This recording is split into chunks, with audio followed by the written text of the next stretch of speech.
Vamos a dar comienzo al último encuentro del workshop. Me han solicitado que oficie ahora de moderadora, así que trataré de cumplir con el encargo que le dio con Francisco y Claudia. Vamos a seguir la misma dinámica, la misma modalidad que se dio hoy por la mañana. Que van a haber 3 expositores. Yo los voy a presentar antes de cada una de las presentaciones. Ellos ya saben que tienen un tiempo agotado, unos 15 o 20 minutos máximo. Y luego de todas las presentaciones daremos cabida entonces a las preguntas de ustedes. Bien, el tema de este último panel es la pregunta: ¿qué descubrimientos neurocientíficos iluminan de un modo novedoso nuestra comprensión de la persona humana? En primer lugar, va a exponer Agustina Lombardi. Agustina es Research Assistant del Ian Ramsey Center en Oxford y alumna de doctorado de la UCA, donde se graduó en filosofía en el 2011. Y en 2014 obtuvo una beca de la Universidad de Oxford para realizar una maestría en teología moderna. El área de interés de Agustina es la fenomenología de la persona en relación a investigaciones científicas sobre la libertad y el yo personal. Y además, al día de hoy, es profesora también dentro de esta universidad en la Facultad de Ciencias Biomédicas.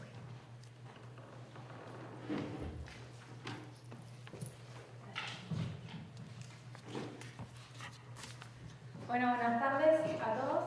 Quería primero agradecerles a Claudio y a Hans por organizar, ¿no?, estos eventos y por la invitación a participar de este panel. Es raro estar de este lado y no estar organizando. Mi idea para hoy era presentar, ¿no?, algunas cuestiones, ¿no?, algunos disparadores que son, ¿no?, fruto de lo que yo estuve investigando y lo que estoy investigando ahora, y me gustaría investigar, ¿no?, también en el futuro. Entonces, no vengo a traer respuestas, ¿no? No las tengo, me encantaría tenerlas, pero sí, bueno, por ahí tirar algunas cosas para que todos podamos, ¿no?, pensar un poco.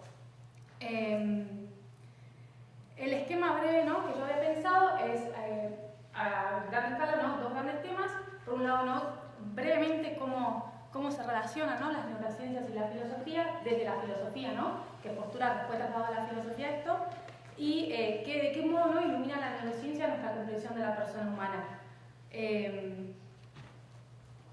Yo creo que hay, ¿no?, tres modos de relación, ¿no?, que sea esta relación entre las neurociencias y la filosofía.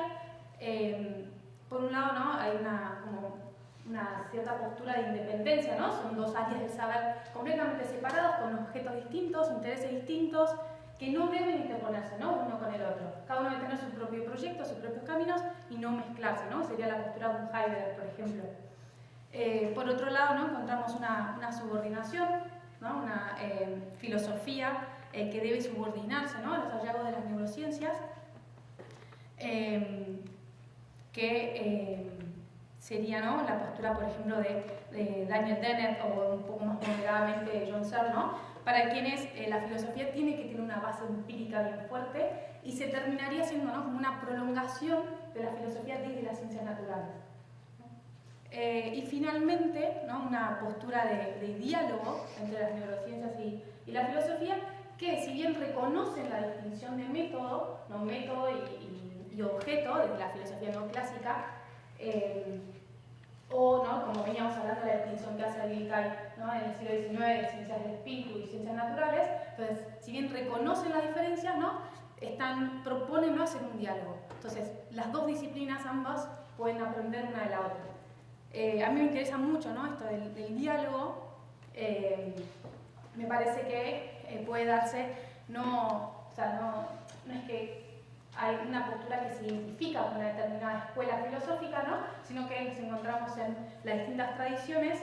A mí especialmente me interesa el diálogo de la fenomenología, ¿no?, con las ciencias naturales, pero, ¿no?, reconozco que se dan de distintas tradiciones. Desde un realismo, ¿no?, encontramos acá el padre Sanguinetti, ya nos estuvo hablando en la semana, pero para que no, la neurociencia puede darnos, ¿no?, descripciones neurológicas, explicaciones empíricas, que son muy valiosas y que necesitamos para comprender el ser humano, ¿no? Las neurociencias jamás nos van a poder decir qué es, ¿no? El ser humano, qué es el pensamiento, pero sí nos van a poder dar aportaciones, ¿no? Aplicaciones parciales muy ricas y que la filosofía necesita. Ya desde, ¿no? Una escuela más wittgensteiniana, ¿no? Se puede nombrar, bueno, Benedict Hacker, que, bueno, para muchos no proponen un diálogo, ¿no? Sino que filosofía y neurociencias siguen caminos marcados, bien marcados y distintos, que es cierto que lo dicen. Para mí sí, o sea, defienden una cierta especie de diálogo, ¿no? En cuanto a que esto la neurociencia ayuda a explicarnos las estructuras que son condiciones, posibilidades de funciones cognitivas y psicológicas complejas del ser humano, ¿no? Siempre con los cuidados que tiene que tener, ¿no? La neurociencia, no meterse en áreas que no le corresponden. Y bueno, y desde la fenomenología, ¿no? Me parece muy interesante la propuesta de Zahavi, quien intenta, ¿no? Establecer este diálogo entre las ciencias naturales y la fenomenología, diciendo él que lo que busca es guardar, ¿no? El carácter trascendental de la fenomenología. Y en ese sentido él critica, ¿no? Le parece muy valioso, pero le parece que tiene ciertos límites la postura de Hegel, ¿no? Y de muchos que sostienen, ¿no? Una perspectiva meramente en primera persona, porque llegarían a considerar la conciencia como algo natural más, ¿no? Sí, que pierde justamente ese carácter de trascendental, ¿no? Para Zahavi entonces habría como tres áreas de interacción fuertes, ¿no? Entre las neurociencias y la filosofía, ¿no? Por un lado el tema de la conciencia, el tema de la intersubjetividad y el tema del cuerpo propio, ¿no? Que es, bueno, ya ha sido estudiado sobre todo por Merleau-Ponty, y él propone, ¿no? Seguir con esa línea de investigación. Con el tema de la conciencia, ¿no? Él propone realizar, ¿no? Comparaciones entre análisis psicológicos de la esquizofrenia y las descripciones fenomenológicas de la conciencia reflexiva, ¿no? Por otro lado, con la intersubjetividad propone, esto mucho con Gallagher, ¿no? Que en un libro que escribe en 2008 proponen estudiar descripciones, ¿no? Del desarrollo de interacciones de niños y las descripciones fenomenológicas, ¿no? De la intersubjetividad y sobre todo apoyándose mucho en el trabajo de la empatía, sobre todo, ¿no? Siguiendo esa en el estudio también de Einstein. Entonces, un poco, ¿no? Ese es el panorama de, me parece a mí, cómo se encuentra hoy el diálogo, ¿no?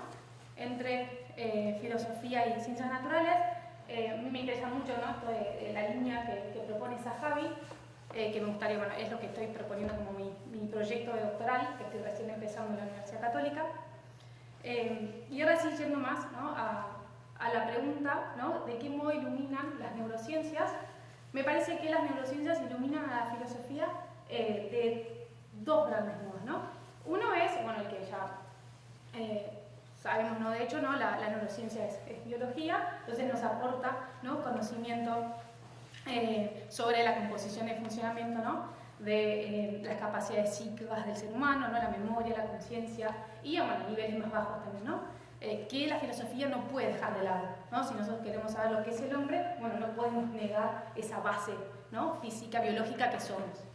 Y por otro lado, ¿no? Como las neurociencias nos hacen repensar, ¿no? Los problemas perennes de la filosofía, ¿no? Cuestiones que van, me parece a mí, no solo a aspectos puntuales de lo que es la persona humana, o a características puntuales, ¿no? De la psiquis o distintas funciones como el lenguaje, ¿no? La conciencia, la memoria, etc., sino que a veces nos hacen preguntarnos y replantearnos qué es la persona humana, ¿no? No van a lograr responderlo, pero sí ciertos descubrimientos, ¿no? O hallazgos que nos hacen replantear, ¿no? Ciertas cuestiones. Desde un...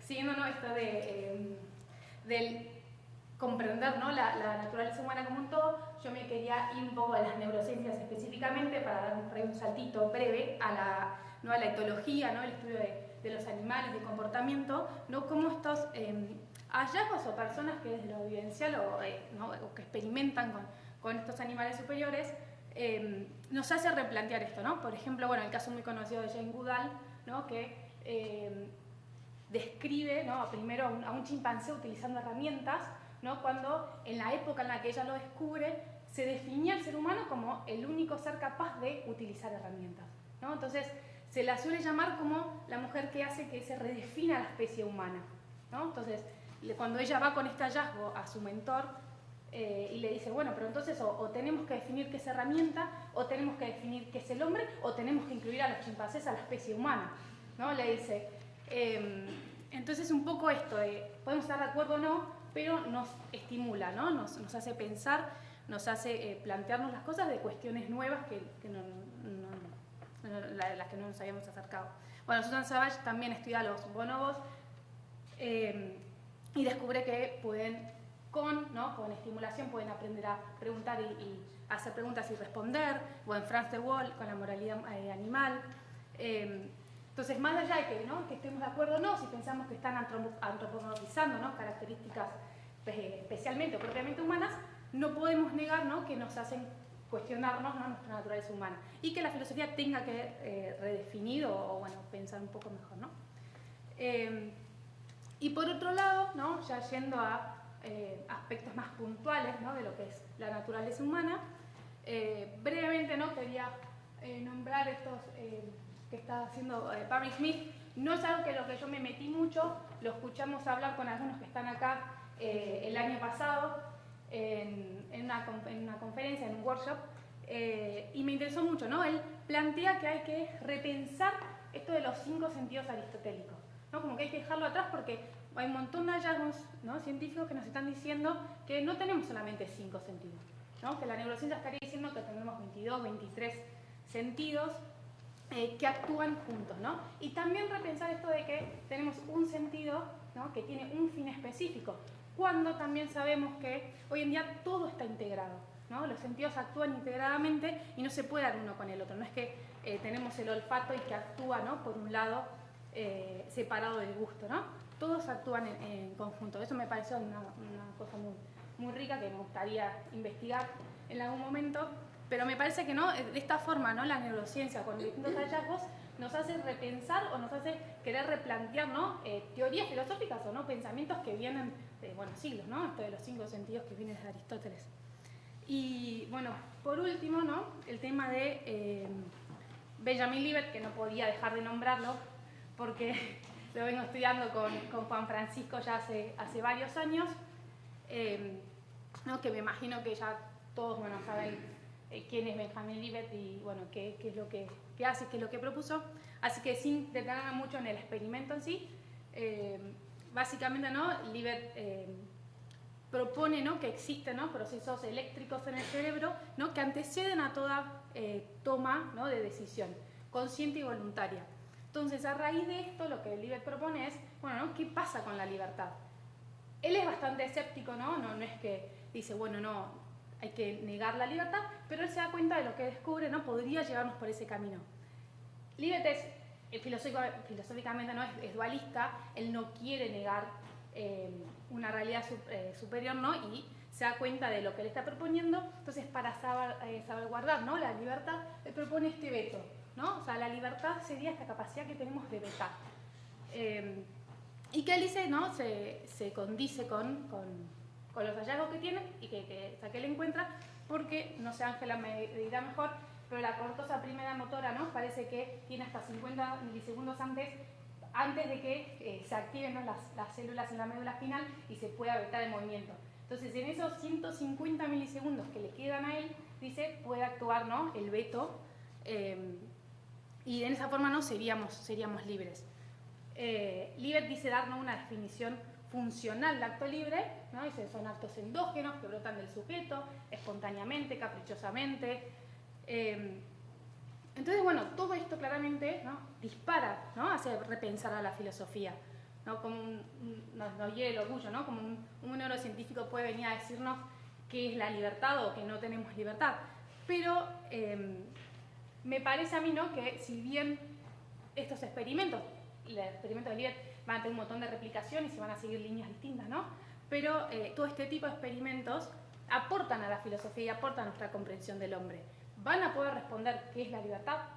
No, o sea, en principio no, y más cuando, ¿no?, Libet mismo reconoce, yo estoy dando una definición funcional, ¿no?, de libertad que se acota a lo que yo estoy estudiando experimentalmente en este momento. Si bien él después, en años posteriores, ¿no?, hace una extrapolación diciendo, bueno, este acto puntual libre que yo estoy estudiando se puede extrapolar a todo acto libre, ¿no?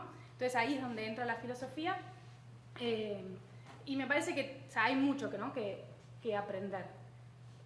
Por un lado, bueno, ¿no? el rol que cumple, ¿no? el cerebro en estos dinamismos, ¿no? De lograr libre, de tomar decisiones. ¿Qué rol, ¿no? Pensar qué rol cumple la conciencia en los actos libres. Es necesario que la conciencia anteceda, ¿no? a los actos libres, que yo considero como libres. ¿Es realmente indispensable, ¿no? que esté la conciencia actuando siempre? ¿O puede haber actos, ¿no? voluntarios? Que es también mucho lo que se le echa en cara a libre, ¿no? Estás tomando un acto que no es libre, sino que es un acto que normalmente uno lo hace inconscientemente, ¿no? Bueno, todo esto me parece que es muy rico, ¿no? para la filosofía, sobre todo esto, ¿no? de desafío y ayudar a refinar conceptos, ¿no? a repensar los temas en diálogo, ¿no? con estos descubrimientos. Muchas gracias.